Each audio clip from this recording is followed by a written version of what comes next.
There's no feeling more intense than starting over. If you deleted your homework the day before it was due, as I have, or if you left your wallet at home and you have to go back after spending an hour in the commute. If you won some money at the casino and then put all your winnings on red but it came up black. If you got your best shirt dry cleaned before a wedding and then immediately dropped the food on it. If you won an argument with a friend and then later discovered that they just returned to their original view. Starting over is harder than starting up. If you're not ready for that, like if you've already had a bad day, then what you're about to go through might be too much. Feel free to go away and come back. I'll be here. Alright, thanks for coming with me on this trip. I'll understand if you have to take a break at any point. Just find a safe place to stop and quit the game. And don't worry, I'll save your progress, always, even your mistakes. This game is a homage to a free game that came out in 2002, titled Sexy Hiking. The author of that game was Jazuo, a mysterious Czech designer who was known at the time as the father of B games. And B games are rough assemblages of found objects.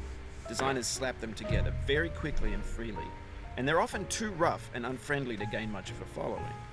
They're built more for the joy of building them than as polished products. In a certain way, Sexy Hiking is the perfect embodiment of a B game. It's built almost entirely out of found and recycled parts, and it's one of the most unusual and unfriendly games of its time. In it, your task is simply to drag yourself up a mountain with a hammer. And that act of climbing, in the digital world or in real life, has certain essential properties that give the game its flavor. No amount of forward progress is guaranteed. Some cliffs are too sheer or too slippery, and the player is constantly, unremittingly in danger of falling and losing everything. Anyway, when you start Sexy Hiking, you're standing next to this dead tree that blocks the way to the entire rest of the game.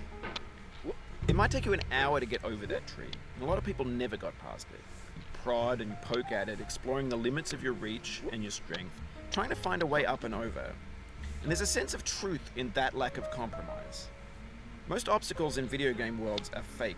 You can be completely confident in your ability to get through them once you have the correct method or the correct equipment or just by spending enough time.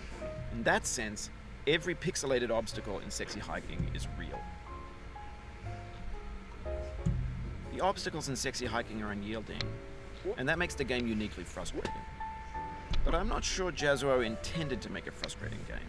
The frustration is just essential to the act of climbing, and it's authentic to the process of building a game about climbing. A funny thing happened to me as I was building this mountain. I'd have an idea for a new obstacle, and I'd build it, test it, and it would usually turn out to be unreasonably hard. But I couldn't bring myself to make it easier.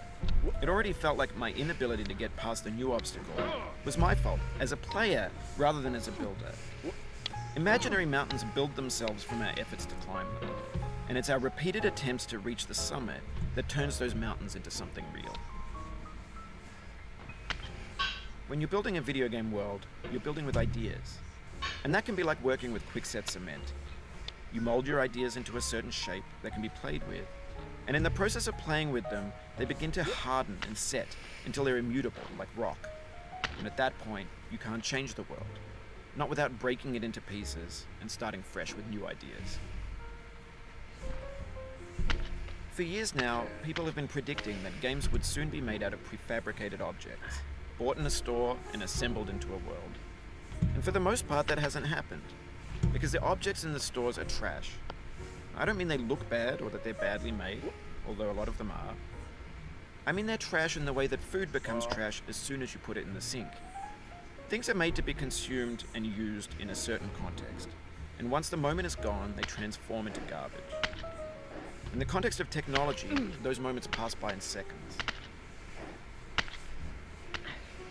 Over time, we've poured more and more refuse into this vast digital landfill that we call the internet. It now vastly outnumbers and outweighs the things that are fresh and untainted and unused. When everything around us is cultural trash, trash becomes the new medium, the lingua franca of the digital age. And you could build culture out of trash, but only trash culture. B games, B movies, B music, That was so B slow on this philosophy. part. Maybe this is what digital culture is. A monstrous mountain of trash, the ash heap of creativity's fountain. A landfill with everything we ever thought of in it.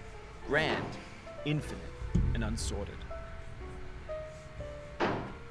There's 3D models of breakfast, Gen X's fanfic novels, scan magazines, green screen Shia LaBeouf, banned snuff scenes on Live League, Facebook-style lifelike bots with unbranded adverts and candid shots of Kanye and Taylor Swift mashups, car crash epic failed GIFs, Russian dashcam vids, discussions of McRibs, discarded, forgotten, unrecycled, muddled, rotten, untitled.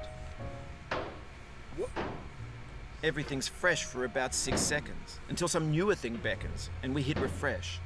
And there's years of persevering, disappearing into the pile, out of style, out of sight. That's what's up. In this context, it's tempting to make friendly content that's gentle, that lets you churn through it but not earn it.